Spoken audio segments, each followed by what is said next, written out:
Assalomu alaykum, aziz vahodoshlar, aziz surxondaryoliklar, Termiz uy savdosi obunachilari. Demak, sizlarga yangilik ulashishda charchamaymiz. Hozirgi manzilimiz Termiz shahar sohil, ya'ni Fidokorlar mahallasi bo'lib turibdi. Qarshimizda 17-maktab, ko'rib turganingizdek, sariq maktab.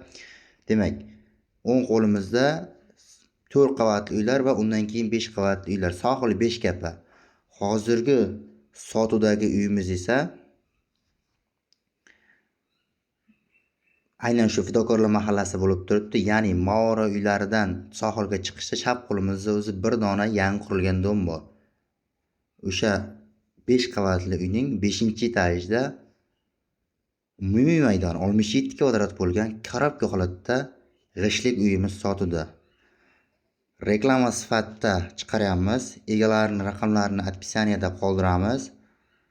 Hozirdan bitta like tugmachasini bosib, banglatib obuna bo'lib qo'ying.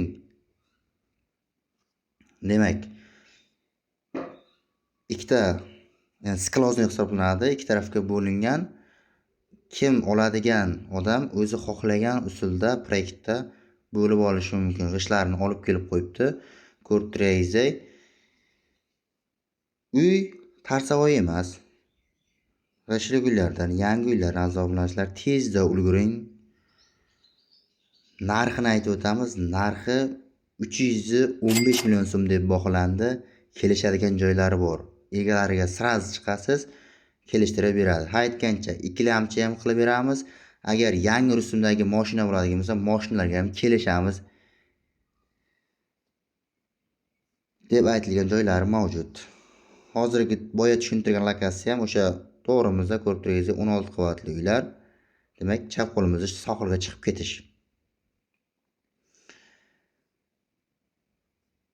Tashqi eshik romlar qo'yilgan, faqat ichkarisini o'zingiz xohlagan didda remont qilib olasiz. Demak, shu videoni korobka holatda uyingizda yurgan tanishlaringiz yoki eng yaqinlar, o'sha eng yaqinlariga tashlab qo'ying. Bitta like tugmachasini bosish holi ham yodingizdan chiqdi, bitta bosib qo'ying. Demak, egalarini aytib o'tdik, raqamlarini qoldiramiz.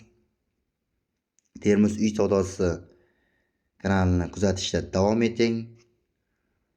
Do'stlaringizga tashlab qo'ying. Kommentariyada uy narxi haqida yozib keting, arziydimi, yo'qmi?